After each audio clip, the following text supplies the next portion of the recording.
અમદાવાદના સરખેજ સ્થિત ભારતીય આશ્રમનો વિવાદ. અહીં ભારતીય આશ્રમના ગાદીને લઈને વિવાદ વધુ વકર્યો છે. ઋષિ ભારતી બાપુ અને વિશ્વેશ્વરી ભારતીના આશ્રમના શિષ્ય પદેથી મુક્ત કર્યા છે. હરિહરાનંદ બાપુએ શુક્રવારે ભારતીય આશ્રમ પહોંચી ગાદી પર સ્થાન લીધું. ગાદી પર સ્થાન લીધા બાદ બંને શિષ્યને પદ પરથી હટાવવા લીધો નિર્ણય.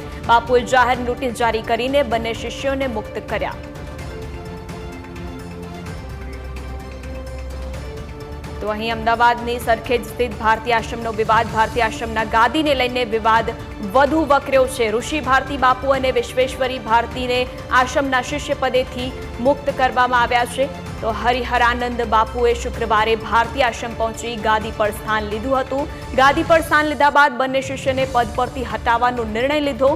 બાપુએ જાહેર નોટિસ જારી કરીને બંને શિષ્યોને મુક્ત કર્યા. તો અહીં આ વિવાદ વધુ વકર્યો છે. તો અહીં ગાદી પર સ્થાન લીધા બાદ બંને શિષ્યને પદ પરથી હટાવવાનો નિર્ણય કરવામાં આવ્યો છે અને બાપુએ જાહેર નોટિસ જારી કરીને બંને શિષ્યોને મુક્ત કર્યા છે.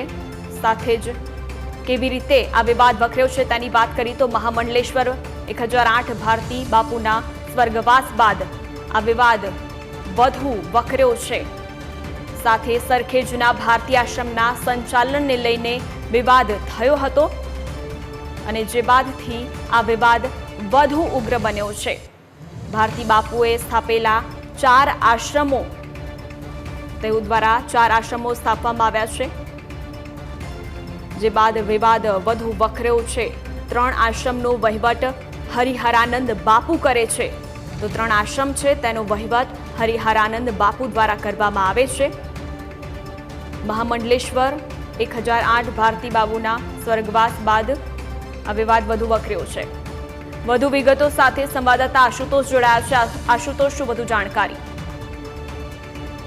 જી, હરિહરાનંદ બાપુએ ગત શુક્રવારના રોજ સાંજે બોડીગાર્ડ સાથે જે છે ભારતીય આશ્રમમાં જે છે તે કબજો કરી લીધો છે ને તેમનું કહેવું છે કે ભારતી બાપુએ તેમના ગુરુ હતા ને ગુરુ શિષ્ય પરંપરા પ્રમાણે તેઓ તમામ જે આશ્રમો છે 4 તેમના તેઓ હકદાર છે અને ટ્રસ્ટી મંડળ દ્વારા પણ હવે તેમને મેનેજિંગ ટ્રસ્ટી બનાવી દેવામાં આવ્યા છે ને સમગ્ર જે 4 આશ્રમો છે તેમનો વહીવટ તેઓ કરશે અને જે ઋષિ ભારતી જે અહીંયા સંભાળતા હતા તેમને હવે તમામ પદો ઉપરથી દૂર કરવામાં આવ્યા છે અને ગુરુ શિષ્ય જે પરંપરા છે તેમાંથી પણ તેમને દૂર કરવાનો નિર્ણય જે છે તે કરવામાં આવ્યો છે અને એક જાહેર નોટિસ પણ જે છે આપવામાં આવી છે. જેમાં જે વિલાસબેન ઉર્ફે વિશ્વેશ્વરી ભારતી છે જે સનાતન ખાતે આવેલું આશ્રમ જે તેઓ સંભાળતા હતા તેમને પણ તેમના પદોમાંથી દૂર કરવામાં આવે છે. સાથે સાથે ઋષિ ભારતી જે છે તેમને પણ અહીંથી દૂર કરવામાં આવે છે. તેમનું કહેવું છે કે જે ભારતી બાપુ હતા તેમના દ્વારા મહામંડલેશ્વર દ્વારા જે છે તેમને પદવી એનાયત કરવામાં આવી હતી, પરંતુ હવે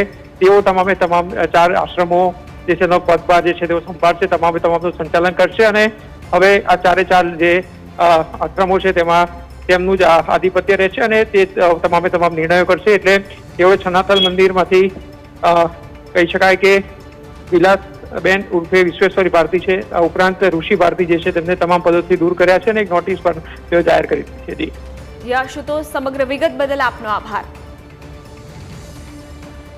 તો ગાદી પર સ્થાન લીધા બાદ બંને શિષ્યોને પદ પરથી હટાવવાનો નિર્ણય કર્યો છે. બાપુએ જાહેર નોટિસ જારી કરીને બંને શિષ્યોને મુક્ત કર્યા છે. તો આ વિવાદ વધુ ઉગ્ર જોવા મળી રહ્યો છે. અમદાવાદના સરખેજ સ્થિત ભારતીય આશ્રમનો આ સમગ્ર વિવાદ છે. જે વિવાદ વધુ ઉગ્ર બન્યો હોય તેવું લાગી રહ્યું છે. સરખેજ સ્થિત ભારતીય આશ્રમનો આ વિવાદ છે જે વધુ ઉગ્ર બન્યો છે. ભારતીય આશ્રમના ગાદીને લઈને વિવાદ સર્જાયો. ઋષિ ભારતી બાપુને શિષ્ય પદેથી મુક્ત કર્યા છે. તો હરિહરાનંદ બાપુએ ગાદી પર સ્થાન લીધું છે. વિશ્વેશ્વરી ભારતીને પણ શિષ્ય પદેથી હટાવવાનો નિર્ણય કરવામાં આવ્યો છે. સરખેજ સ્થિત ભારતીય આશ્રમનો આ સમગ્ર વિવાદ છે. ભારતીય આશ્રમના ગાદીને લઈને વિવાદ દિવસે ને દિવસે વધુ ઉગ્ર બનતો જઈ રહ્યો છે. ઋષિ ભારતી બાપુને શિષ્ય પદેથી હવે મુક્ત કરવામાં આવ્યા છે અને હરિહરાનંદ બાપુએ ગાદી પર સ્થાન લીધું છે. વિશ્વેશ્વરી ભારતીને પણ શિષ્ય પદે પરથી મુક્ત કરવામાં આવ્યા છે. તો 3 આશ્રમનો વહીવટ હરિહરાનંદ બાપુ પાસે હતો. આ વિવાદ વધુ ઉગ્ર બન્યો છે. સરખેજ ખાતેના એક આશ્રમનો વહીવટ ઋષિ ભારતી કરી રહ્યા હતા. વિશ્વેશ્વરી ભારતીને પણ શિષ્ય પદે પરથી હટાવી દેવામાં આવ્યો છે. તો હજુ પણ આ વિવાદ શમ્યો નથી અને આ વિવાદ વધુ ઉગ્ર બનતો જઈ રહ્યો છે।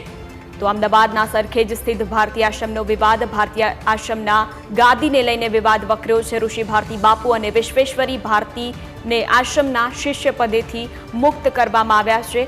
હરિહરાનંદ બાપુએ શુક્રવારે ભારતી આશ્રમ પહોંચી ગાદી પર સ્થાન લીધું હતું। ગાદી પર સ્થાન લીધા બાદ બંને શિષ્યને પદ પરથી હટાવવાનો નિર્ણય કર્યો છે।